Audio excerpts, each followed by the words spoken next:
I'm very happy that Venerable is here today.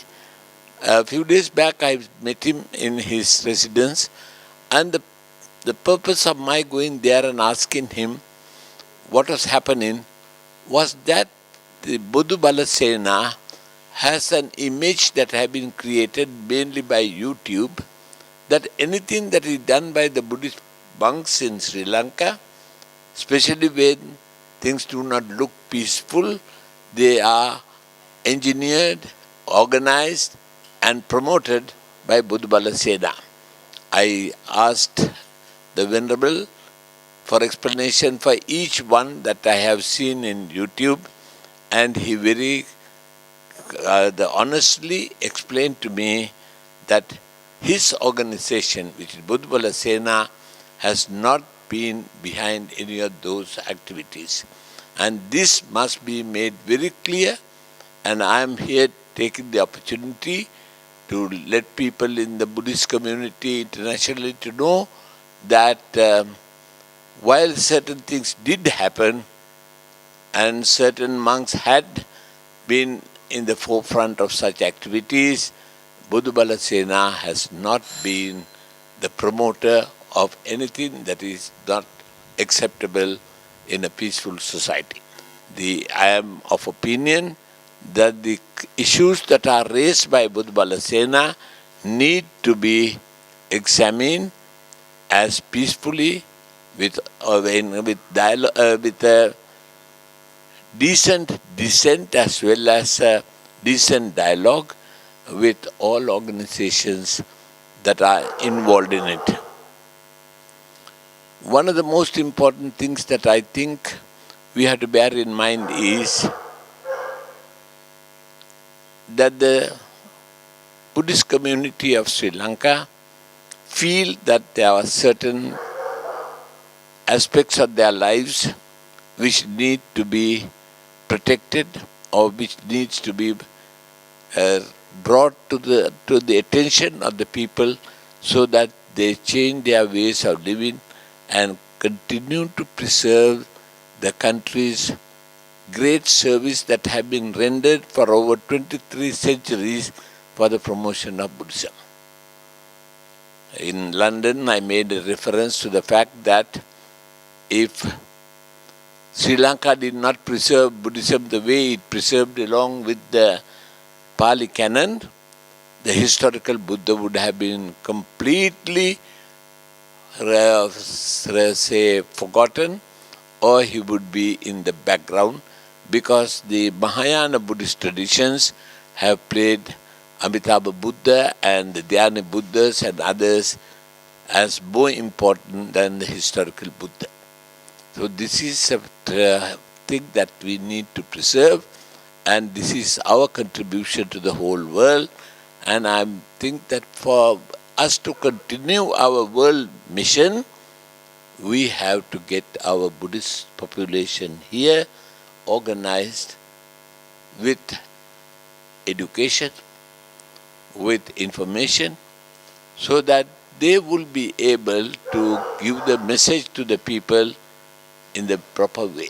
It's very important that the people, particularly those abroad, know that Bodu Bala Sena is not an extremist organization. It does not undertake any kind of, they call it terrorist, I use the word terrorist within inverted commas, and no actions that I have so far been able to associate with the Bodu Bala Sena could be described as that, while we have certainly certain activities which I would be very unhappy about. And I have been very frank in making it very clear to the people, please make a difference between who is doing what. And again, Bodu Bala Sena has to clear its name, and I think it is very important for it to carry on its work, to tell the world that we are not extremists. We are not against any other religion or community, linguistic group or caste or any other distinction that we make of people.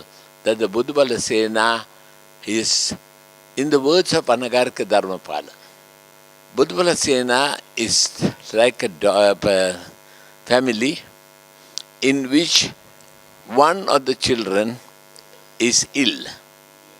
There are 5 other children, healthy children.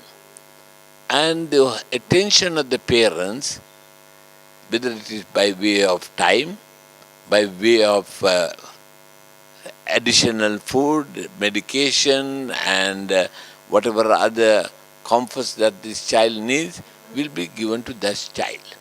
Now, looking after that child does not mean that the other children are being opposed. Maybe other children do not need the attention at this moment. Dharmapala made it very clear. He was talking for the Sinhala Buddhist community because that is the 6th child in this society at that time.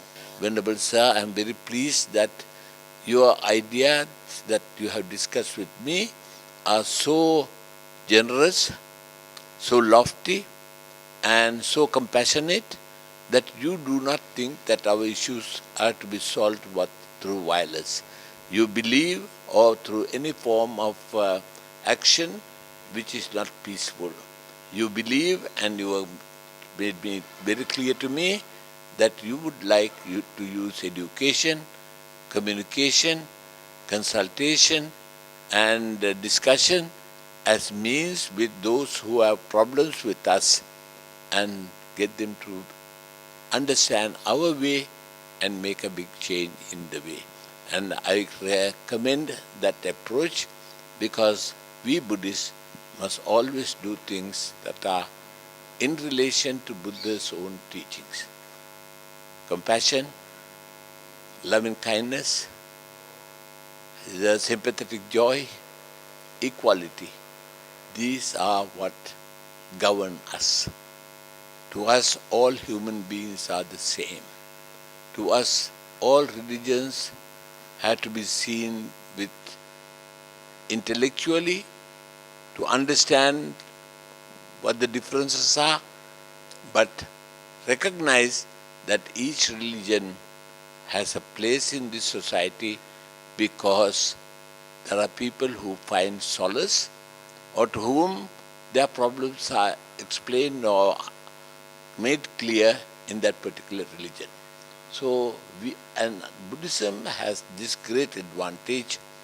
It is not dogmatic. We do not force people, and therefore we must show in many ways there are some superior qualities of Buddhism and see to the extent to which everybody recognizes that preserving Buddhism is preserving one of the greatest treasures that the human beings have.